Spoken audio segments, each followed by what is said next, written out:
Maghreb Orient Express, soyez les bienvenus avec nous sur le plateau de MOE sur TV5 Monde. Hatice Ozer, bienvenue à vous. Vous êtes comédienne, metteuse en scène. Votre nouvelle pièce, En attendant Kalsoum, est à voir les 1er, 2 et 3 avril prochains au Théâtre National de Bordeaux-Aquitaine, dans le sud-ouest de la France.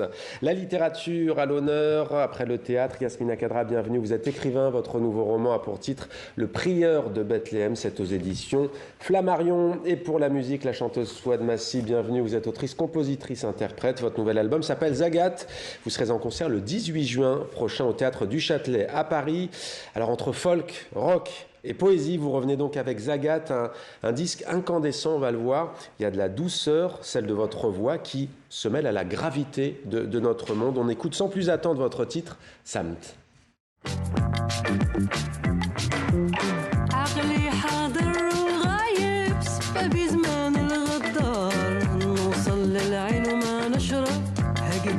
حكمت القدر عقلي حاضر وغايب ومحيرني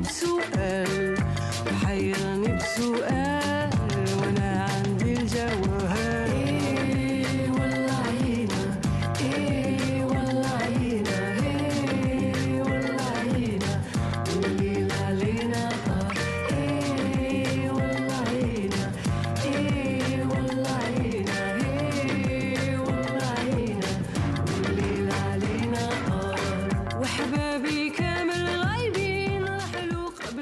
La musique entraînante de Souad Massi. Alors Sam, ça veut dire silence. Tout à fait. Que dit cette chanson? Alors c'est un genre de prière. C'est un sas que je me suis inventé pour pouvoir écouter ce qui est enfui au fond de moi pour m'échapper au vacarme du monde un petit peu. Ouais. Le vacarme du monde. Pourquoi Zagat? Ça veut dire quoi? Zagat, ça vient de ça se gâte du français. On utilise beaucoup ce terme en Algérie. Zagat? Zagat, ça se veut gâte. dire ça se gâte. Ouais. Ouais. Et qu'est-ce qui se gâte justement? Ben, c'est ce qui se passe en ce moment. On est bombardé d'informations, il y a les guerres partout, la tristesse, des gens qui meurent, des innocents qui pleurent. Et je ne pouvais pas rester inerte face à ça. Du coup, j'ai écrit pas mal de chansons autour de ça. Ouais. Mais vous avez souvent chanté à la fois la dureté aussi de notre monde et l'espoir, mais c'est vrai qu'on a le sentiment que c'est l'album peut-être le plus libre, le plus audacieux, avec les mots que vous choisissez, les termes. Qu'est-ce qui vous a poussé dans votre démarche artistique à chanter votre vision du monde? Alors, ce qui m'a poussé à écrire déjà, c'est ma colère, parce que je me sens très en colère. Et en même temps, c'est un cri d'alarme. J'avais envie de mettre des mots sur mes peurs, mes ressentis, mes colères. Et je pense que c'est le rôle aussi de l'artiste que je suis. Ouais. Et j'ai composé des musiques qui appellent à ça. J'étais vers le blues, vers le rock, parce que je ne me voyais pas faire autre chose. Ouais. Et les guerres ne manquent pas, hélas, malheureusement. Le Moyen-Orient, Russie-Ukraine, ça dure plus de 4 ans. La République démocratique du Congo aussi. Et d'ailleurs, vous avez un titre qui s'appelle Congo Connection avec le rappeur Youssoupha. Qu'est-ce qui vous réunit? En quoi cette rencontre, pour vous, elle tombait sous le sens dans cet album? En fait, ce qui me révoltait, ce qui me révolte toujours, c'est le fait, c'est vrai qu'il y a la guerre un peu partout, que ce soit l'Ukraine ou le Moyen-Orient. J'ai l'impression qu'on ne parle pas assez d'Afrique, que ce soit le Soudan ou le Congo, où il y a de la guerre, où il y a des viols, des enlèvements, des meurtres. Et par rapport au Congo, c'est que j'étais très triste par rapport aux enfants qu'on exploite jusqu'à aujourd'hui, qui travaillent dans les mines malgré leur jeune âge. Dans l'est de la plupart, ils meurent. Pardon ? Dans l'est de la République démocratique. Dans l'est de la République et du Congo. Et du coup, j'ai fait appel à Youssoupha, qui a répondu par oui, bien sûr, pour faire cette chanson, pour dénoncer ce que subissent les jeunes enfants dans les mines. Avec Youssoupha, donc, Congo Connection. Alors musicalement, rock, blues, folk, ce sont des choix musicaux qui justement portent, en quoi justement, mais ils portent cette colère et aussi l'espoir, au fond, finalement, toujours dans vos chansons. L'espoir, j'ai envie de dire, on est obligé de garder l'espoir et essayer de diffuser la lumière. Moi, quand je rencontre des jeunes fans après mes spectacles qui me disent quels conseils vous nous donnez, qu'est-ce que... Et je me sens obligée, j'ai cette responsabilité d'essayer d'apporter un peu d'apaisement et un peu de lumière. Une réaction peut-être, Yasmina Kadra, je peux vous citer un extrait aussi, notamment du titre L'équation, où vous citez Averroès, l'ignorance mène à la peur et la peur mène à la haine et la haine mène à la violence. Voilà l'équation Averroès. Ça résonne aujourd'hui en vous, en nous? Oui, mais c'est exactement le cheminement dont j'avais parlé dans Khalil. C'est pour expliquer, bien sûr, cette dérive ou ce refus de demeurer humain. Voilà, c'est bien sûr la colère vient d'où? Elle vient de la frustration. Et quelquefois, la frustration, elle n'est pas là où nous croyons qu'elle est. Hatice Ozer, Kalsoum, elle a chanté aussi, elle a raconté aussi ce qui l'entourait, son époque, à sa manière. Oui, c'est après c'est avec la poésie et la musique, il y a quelque chose qui rassemble aussi beaucoup au-delà des divergences, qui met en commun par l'art. L'équation, donc, Souad Massi, un mot sur ce titre, Averroès. La citation d'Averroès, elle résonne jusqu'à aujourd'hui. C'est un grand philosophe, médecin, et je trouve qu'il y a des leçons à en tirer du passé. Il y a des équations qui malheureusement retentissent jusqu'à aujourd'hui. Et malheureusement, on n'apprend pas des erreurs du passé. On n'apprend pas des erreurs du passé. Zagat, donc, nouvel album de Souad Massi, qui est aujourd'hui sur le plateau de Maghreb Orient Express sur TV5 Monde. Le théâtre à présent et la musique, Hatice Ozer, dans votre nouvelle pièce. En attendant Kalsoum, vous inventez un spectacle orchestré. C'est très original, inspiré des performances de celle qui fut surnommée, on ne s'en lasse pas de le redire, la 4e pyramide d'Égypte. Alors, qu'est-ce qui vous fascine chez cette grande diva, cette personnalité, dans cette voix? Alors, moi j'avais envie de faire un spectacle sur Kalsoum, mais pas forcément sa vie, sa biographie ou des anecdotes sur elle, mais vraiment de plonger. J'avais envie de plonger dans une chanson de Kalsoum qui est Les Mille et Une Nuits, Alf Leila ou Leila, qui dure 1h30 en concert. Et j'avais vraiment envie de décortiquer les principes de musique, enfin de décortiquer cette musique, de plonger dans 1h30 de chansons avec elle. Pourquoi ce titre en particulier? Parce que, enfin, c'est intime. C'est parce que quand j'étais petite, avec ma maman, on dansait sur cette musique-là, de la danse orientale. Et beaucoup de chansons Kalsoum, les introductions des chansons Kalsoum qui durent longtemps, qui durent 10 minutes d'introduction instrumentale, sont beaucoup dans des cassettes de danse orientale. Enfin, les morceaux de Bali Hamdi, elles sont vraiment composés par Bali Hamdi pour Kalsoum, font vraiment partie de compiles de danse orientale. Et on est nombreuses à avoir dansé sur Kalsoum. C'est sur ces compiles. Allez, on se met dans l'ambiance. Musique.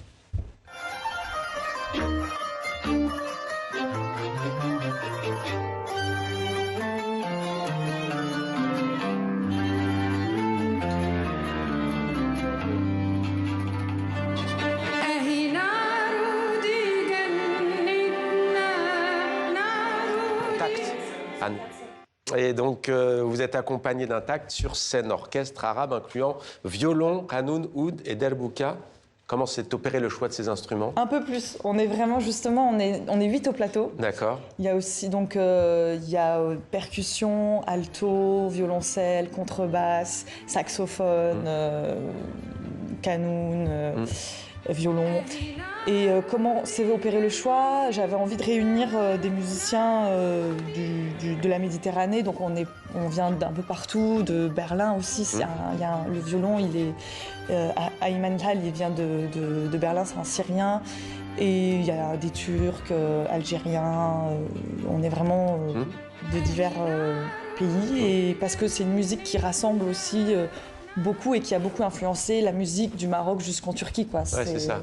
Il y a la dimension universelle. Alors, ce que vous cherchez à exprimer à travers ce projet, à nous expliquer, à nous montrer, c'est le tarab qui naît de la musique Kalsoum. C'est quoi ce tarab très spécifique? Tarab, c'est un mot tel quel intraduisible en français, parce qu'il n'y a pas l'équivalent, mais ça veut dire c'est l'émotion produite par la musique, que provoque la musique dans le cœur des gens. C'est l'extase liée à l'écoute de la musique. Ouais. Et c'est vraiment Kalsoum qui a développé ça, avec des longs concerts, ce mode d'écoute très long, où on venait pour se rassembler juste pour écouter. Et entre l'attente qui précède l'entrée en scène de la diva, il y a toute une ferveur populaire. Ouais. C'est vraiment à part. C'est vraiment l'art du suspense. Kalsoum, c'est parce qu'on l'attendait beaucoup, elle mettait du temps. Et puis, tant qu'elle venait pas, l'orchestre jouait l'introduction en boucle. Ouais. Vous auriez aimé vivre un tel moment? Mais j'aurais adoré, moi, ce serait mon rêve, c'est pour ça que j'ai fait ce spectacle. Ouais, c'est vrai qu'on s'y plonge en tous les cas. Il y a un propos très intéressant, vous dites pour le seul mot d'amour en français, je vous cite, pour le seul mot d'amour en français, il y en a 23 dans la langue arabe. On ne peut pas réduire une chanson Kalsoum à un seul sens, il faut en déployer toute la richesse.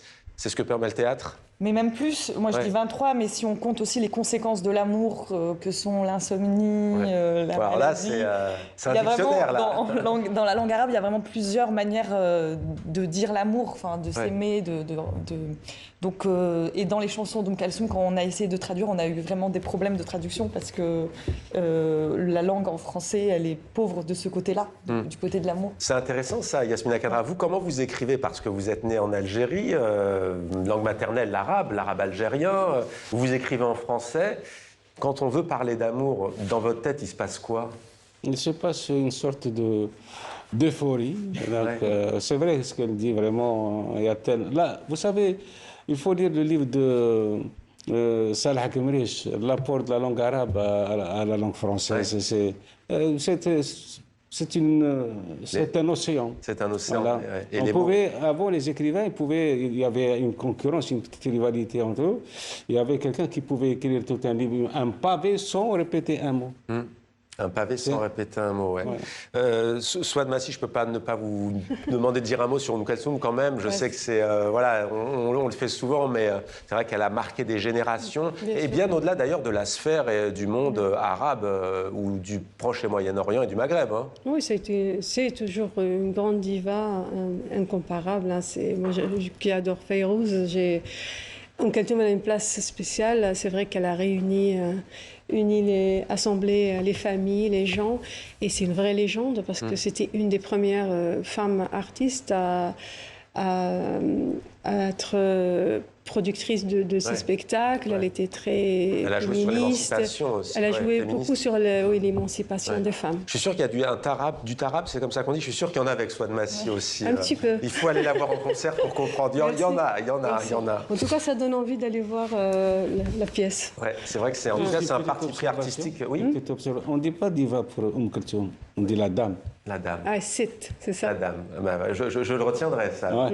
Yasmina Khadra, Le Prieur de Bethléem. Vous êtes donc de retour avec ce tout nouveau roman qui a, on va le voir, une place à part dans votre carrière littéraire. Alors, c'est l'histoire d'un éditeur parisien. Il est enlevé dans des circonstances plutôt mystérieuses, séquestré dans un petit endroit, ce qu'on pourrait dire un réduit, et il découvre que son ravisseur, en fait, lui avait soumis un manuscrit, Les Enfants d'Amou Saber, manuscrit qu'il avait refusé. Qui est ce ravisseur ? C'est un Palestinien qui a traversé tellement d'épreuves et qui, en voulant se réinventer, il a choisi d'aller au monastère. Et j'ai bien fait de parler d'un chrétien. Les gens ont tendance à oublier que la Palestine, c'est les Juifs, les musulmans et les chrétiens. Donc moi, je voulais pour une fois mettre en exergue un chrétien. Et cet homme, ce moine-là, avait écrit un livre qui racontait un petit peu sa vie, qui est aussi le destin de toute une nation. Et l'éditeur, dès qu'il a lu la première page, il a décidé que ce n'était pas pour lui. Alors que cet éditeur fait partie intégrante de l'histoire de ce... c'est ce qui est deux chemins, deux voies. Alors vous nous emmenez notamment dans un village palestinien, Bassam, auprès de Waïd, le prieur de Bethléem. Waïd dit « Je suis né en enfer, la Palestine, terre jadis sainte, devenue charnier dilatante, terre maudite ». Oui, c'est exactement ça. C'est une souffrance que de regarder ce pays se décomposer d'une manière assez réductrice de l'humanité entière. Donc elle se dégrade parce que des hommes ont décidé qu'elles ne restent pas sacrées. Voilà, des gens qui ont tout simplement un pouvoir et qui ne savent pas s'en servir. Shakespeare disait, celui qui détient le pouvoir et qui renonce de l'exercer est un seigneur. Mais malheureusement, en Palestine, il n'y a pas beaucoup de seigneurs. Il n'y a que des gens, des bourreaux, des espèces de fascistes qui ont décidé de museler un peuple, de l'écraser et même de l'effacer et de l'histoire et de la terre. Il y a cet extrait notamment, ce petit dialogue « Toute ta vie est ici », tente Dora. Réponse « Plus maintenant, cette terre devait être le refuge de toute personne en quête d'amour, de pardon ou de repentance. C'est exclusivement dans cette vocation que le Seigneur l'a conçue et regarde ce que la convoitise en a fait, un enfer, une terre de souffrance, de haine, d'injustice et de mensonge. Si ça ne dépendait que de moi, je l'aurais quitté à l'instant où j'ai appris à tenir sur mes jambes. Mes premiers pas d'enfant, je les aurais faits en direction d'un aéroport. Est-ce qu'on peut dire que ce roman, je sais que vous aimez le mot, il est cosmique, c'est du jamais vu dans l'œuvre de Yasmina Khadra? Et si oui, pourquoi? Il est unique parce que tout simplement, il était dans ma tête, ça fait des années. Ouais. Et puis, parce que j'avais peur qu'aucun éditeur ne l'accepte. Vous savez, en France, c'est très difficile de parler de la Palestine. Ouais, vous avez séquestré personne, rassurez-nous. Non, mais j'avais séquestré, tout ce qui me faisait croire que la liberté n'existe plus en France. Ouais. Voilà, c'est ce que j'avais dit. Et d'un seul coup, il y avait une éditrice qui a dit « je prends ». Et c'était parti, parti. Pour autant, là, encore une fois, c'est un roman qui est dur à lire quand on le lit, mais il y a toujours quand même cette sorte d'espoir. C'est pas les mots que vous avez eus juste avant sur cette politique destructrice, ravageuse. Pour autant, vous avez dit tout à l'heure qu'il y avait des juifs, des musulmans, des chrétiens, des personnes d'ailleurs qui ne croient pas aussi sur cette terre. Pourtant, vous essayez de garder espoir pour dire qu'on peut tous vivre ensemble. On n'a pas le droit de céder à la barbarie. On n'a pas le droit de croire que parce qu'on a une force militaire puissante, on est déjà vaincu. Pour moi, il n'y a aucune bataille n'est perdue quand il s'agit de défendre l'espoir et surtout quand il s'agit de préserver les générations de demain de cette faillite qui caractérise ce que nous sommes aujourd'hui. L'humanité. Et d'ailleurs, Waïd, musulman, de père chrétienne, de mère qui se lie d'amitié avec Adriel, qui lui est juif, quand je parlais d'espoir, il est là aussi. Ben oui, vous savez, c'est très facile de vivre ensemble. Regardez en France, par exemple, il y a une harmonie. Depuis très longtemps, vous allez dans les hôpitaux, un peu partout, on trouve un peu de tout. Ils sont là au service de la France. Mais il y a des chahutants qui sortent, des espèces de singes hurleurs qui essaient de chahuter cette entente et en faire quand même la base de toutes les discours, de tous les amalgames. Donc il suffit d'une poignée de carriéristes qui veulent se frayer un chemin vers un pouvoir pour que d'un seul coup les discours changent et le voisin qui était là depuis des décennies, avec lequel on s'entendait parfaitement, il devient potentiellement un ennemi. Moi, je n'ai jamais compris comment les gens tombent dans ce piège-là. Pourtant, toute l'histoire nous a raconté comment un discours haineux est capable de semer d'abord le malheur chez soi avant de le porter aux autres. Le prier. Je peux me permettre, à Cordoue, au XIe siècle, il y avait des gens qui habitaient ensemble, qui travaillaient ensemble, ils étaient qui priaient ensemble. Qui priaient ensemble. Cordoue en Andalousie. Cordoue, bien sûr, et qui étaient de confessions religieuses différentes, mais qui arrivaient à travailler et s'entendre. Pourquoi ne pas reproduire ça maintenant? Et c'est les politiques de division, en effet, qui empêchent ce rêve et cette réalité que l'on a connue, que l'on connaît encore, même si effectivement certaines régions aujourd'hui sont en souffrance. La région dont vous parlez, on va y rester avec le cinéma cette fois, avec ce qu'il nous reste de Shirin Dabis, l'actrice et réalisatrice américano-palestinienne, raconte l'histoire d'une famille de la Nakba en 1948 à nos jours. Ça part de 1948 à nos jours. 3 générations qui portent les espoirs, mais aussi les blessures d'un peuple. Reportage Golnouch Barzegar.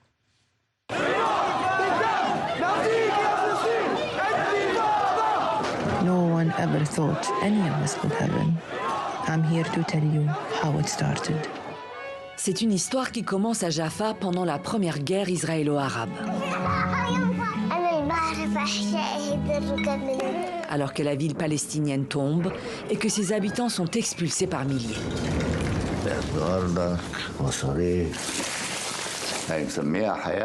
ما تكونش أهبل يا ابني. C'est une histoire qui commence avec l'Exode, avec la Nakba, la catastrophe comme l'appellent les Palestiniens. En tant que Palestinienne américaine, j'ai grandi dans la diaspora, entourée de gens qui ne savaient rien de la Palestine, des Palestiniens, de leurs difficultés et certainement rien de ce qui est arrivé aux Palestiniens en 1948. Donc ils ne connaissaient vraiment rien du contexte ou comment on en est arrivé là aujourd'hui. Alors je voulais vraiment raconter l'histoire de la Nakba, mais pas seulement l'histoire de 1948, mais aussi la Nakba en cours, car ce qui a commencé en 1948 n'a jamais pris fin. À travers l'histoire d'une famille sur 3 générations, Shirin Dabis raconte l'histoire du peuple palestinien et des territoires occupés.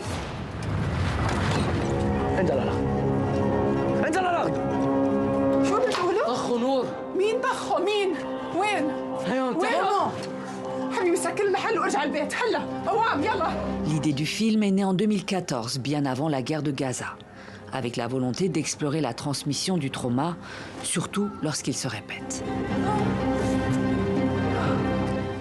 Peut-on guérir d'un trauma passé tout en assistant au déroulement d'un trauma en cours, alors même qu'on est encore dans un état de trauma? إنسانيتك أيضا مقاومة. ما تنسى قوة إنسانيتك هي الإشي الوحيد اللي ما في حدا بيقدر يسلبه منك. Entre passé et présent, douleur et résilience, ce qu'il reste de nous dessine une fresque familiale, intimiste et terriblement émouvante. Au final, c'est un film sur la famille, un film sur la façon dont une famille survit à toutes ces décennies de violence et de troubles politiques, et sur la volonté extraordinaire qu'il faut pour y survivre.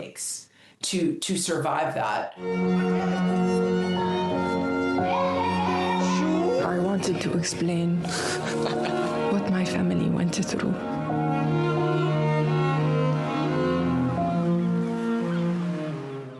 Ce qu'il nous reste en ce moment en salle, notamment en France. Place maintenant à vos coups de cœur culturels. C'est notre séquence atmosphère.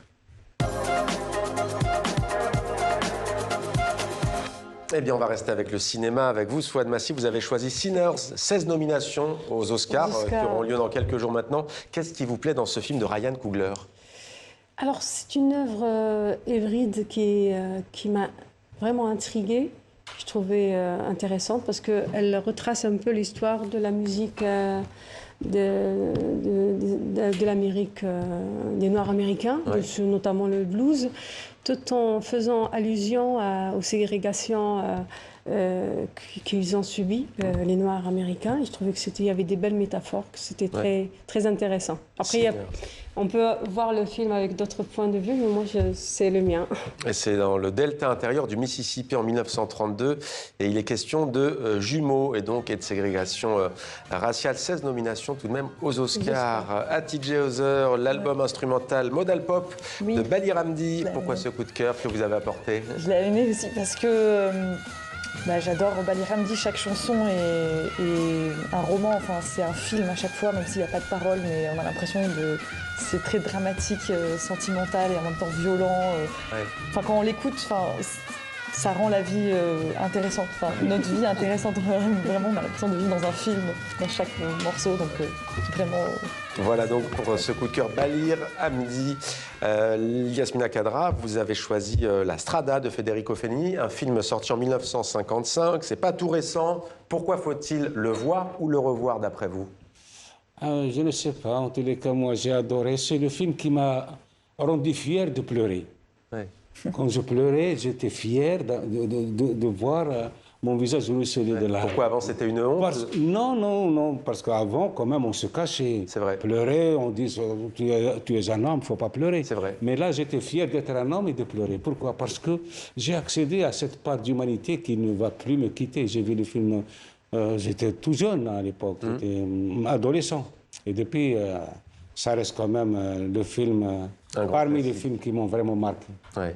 Et c'est l'histoire de Gelsomina qui a été vendue par sa mère à Zampano, qui la brutalise et ne cesse de là à tromper. Un film donc des années 1950, mais que l'on gagnerait effectivement à revoir. Merci beaucoup Yasmina Khadra. Je rappelle Le Prieur de Bethléem chez Flammarion, c'est votre nouveau roman. Hatice Ozer, en attendant Kalsoum, spectacle à voir les 1er, 2 et 3 avril au Théâtre National de Bordeaux-Aquitaine. Et bien sûr Souad Massi pour Zagat, votre nouvel album, concert le 18 juin au Théâtre du Châtelet à Paris, pour ceux qui ont la chance de passer près de cette belle salle.